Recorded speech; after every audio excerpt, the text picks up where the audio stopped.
25 नोव्हेंबरला संविधान सभेमध्ये बाबासाहेबांनी अत्यंत महत्त्वाचं भाषण केलं। हे अत्यंत देशाच्या आणि मानवतेच्या उपयोगाचा आहे।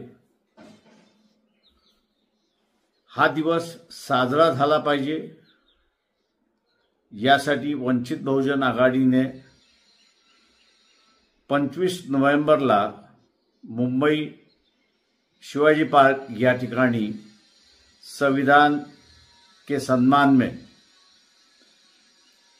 जाहीर सभा आयोजित केलेली आहे।